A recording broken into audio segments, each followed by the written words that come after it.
6 પ્રકરણ 14 તો કે વિવિધતામાં એકતા।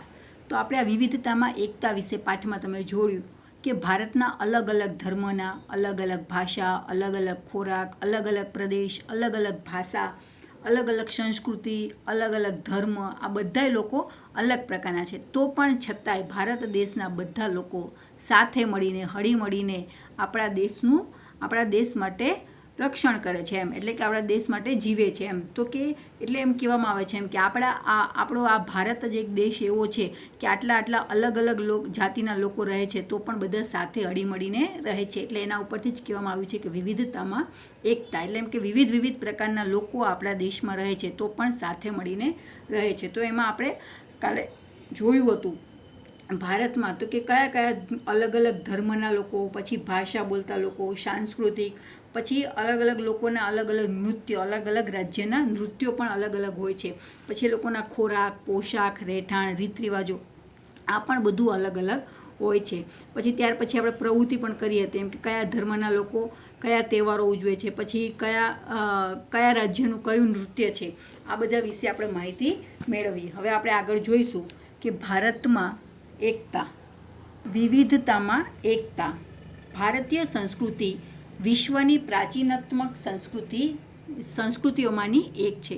આપણા દેશની પ્રજા એટલે કે આપણા દેશના લોકો પોશાક, ખોરાક, રહેઠાણ, ધર્મ, ભાષા, રીત રિવાજો, તહેવારો વગેરે અનેક બાબતોમાં એકબીજાથી અલગ પડે છે, છતાંય દેશવાસીઓમાં ભાવાત્મક એકતા જોવા મળે છે। આ બધા અલગ અલગ છે તો પણ બધાના દેશ માટે પોતાનામાં એકતા જોવા મળે છે। વિવિધતામાં એકતા એ આપણા સંસ્કૃતિની આગવી વિશિષ્ટતા છે। જુદા જુદા ધર્મ, ભાષા તથા જાતિઓના લોકો પોતાના રાષ્ટ્ર માટે પ્રેમ, સન્માન, દેશ માટે ત્યાગની ભાવના તથા તાદાત્મ્યની લાગણીઓ એક સમાન ભાવે અનુભવે તેને રાષ્ટ્રીય એકતા કહે છે। રાષ્ટ્રીય એકતાથી રાષ્ટ્રનો બરાબર આ જો બધા સાથે મળીને રહીએ તો દેશને શું લાભ થાય, તો કે આર્થિક, સામાજિક, ઔદ્યોગિક વગેરે ક્ષેત્રોમાં બધાનો વિકાસ થઈ શકે છે। વિવિધતાઓની વચ્ચે પણ લોકોને શાંતિ, સલામતી અને સમૃદ્ધિ પ્રાપ્ત કરે છે। તેથી જ ડૉક્ટર રાધાકૃષ્ણએ કહ્યું છે કે જો આપણે એક રાષ્ટ્રના રૂપમાં જીવિત રહેવું હશે, એટલે કે આપણે એક જ રાષ્ટ્રના રૂપમાં જીવિત રહેવું હોય તો આપણે સૌએ રાષ્ટ્રીય એકતાની આવશ્યકતા સ્વીકારવી જ પડશે। આઝાદીની લડતમાં દેશવાસીઓએ રાષ્ટ્ર પ્રેમ અને સમર્પણની ભાવના થકી રાષ્ટ્રીય એકતાના દર્શન કરાવ્યા હતા। વિવિધતામાં એકતા એ આપણા દેશની વિશેષતા છે। આ જ એક મહત્વનું લક્ષણ છે આપણા દેશનું। વિચારો, રવિન્દ્રનાથ ટાગોર રચિત આપણા રાષ્ટ્રીય ગીતમાં પણ ભારતીય એકતાની અભિવ્યક્તિ થઈ છે। આ જન ગણ મન જે ગીત છે એમાં પણ અલગ અલગ અભિવ્યક્તિ કરવામાં આવે છે। રાષ્ટ્રીય ગીત એકતા વિશે શું સમજાવે છે તેનું વર્ણન કરો। આ રાષ્ટ્રીય ગીત આપણને સમજાવે છે કે આપણે સૌ ભારતના વિવિધ પ્રદેશોમાં રહીએ છીએ, જેમ કે કોઈ પંજાબમાં, કોઈ ગુજરાતમાં, તો કોઈ મહારાષ્ટ્રમાં, તો કોઈ અસમ અથવા કે ઓડિશામાં રહે છે। આમ છતાંય છેવટે તો બધા આપણે ભારતીય જ ગણાય છે। આપણા સૌની ભારત માતા તો એક જ છે, આપણે તે માતાના સૌ સંતાનો છીએ। એટલે જ મા ભૂમ કાળજે જ્યારે પણ જરૂર પડે ત્યારે આપણે આપણા પ્રદેશને મહત્ત્વ ના આપતા દેશ અને દેશની એકતા અને અખંડિતતાને જ પ્રાધાન્ય આપવું જોઈએ। વિવિધ જાતિઓ, ધર્મ, રીત રિવાજો, સંસ્કૃતિઓ, ભાષાઓ વગેરેનો સમન્વય ભારતમાં થયો છે એમ, એટલે કે અલગ અલગ બધું ભારતમાં જ જોવા મળે છે।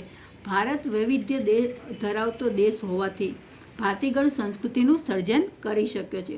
ભારત એ વસુધૈવ કુટુંબ એટલે કે સમગ્ર વિશ્વ એક કુટુંબ છે એમ, એટલે કે બધા લોકો એક જ કુટુંબના સભ્યો છે ની ભાવનાને વિશ્વમાં સાકાર કરે છે। ભારતે ધાર્મિક સહિષ્ણુતા અને સર્વધર્મ સંભાવનો પ્રસાર વિશ્વમાં કર્યો છે। ભારત બિનસાંપ્રદાયિક દેશ છે। વિવિધતામાં એકતા એ ભારતીય સંસ્કૃતિનું મહત્ત્વનું લક્ષણ છે. આપણા દેશમાં ધર્મ, સંપ્રદાયો, જ્ઞાતિઓ, ભાષાઓ અને ઉત્સવોનું સમિશ્રણ જોવા મળે છે. ભારતના લોકો સહ અસ્તિત્વની ભાવનાથી પોતાનું જીવન જીવે છે. ભારતીય પ્રજાએ આપણી વિવિધતાનું સંવર્ધન અને જતન કર્યું છે. તમે જોઈ શકો છો એમ કે આ વિવિધતામાં એકતા એમ તો કે બધા અલગ અલગ સંપ્રદાયના છે એમ, અલગ અલગ ધર્મના લોકો છે, તો પણ છતાંય ભારત બિન સાંપ્રદાયિક દેશ છે એમ.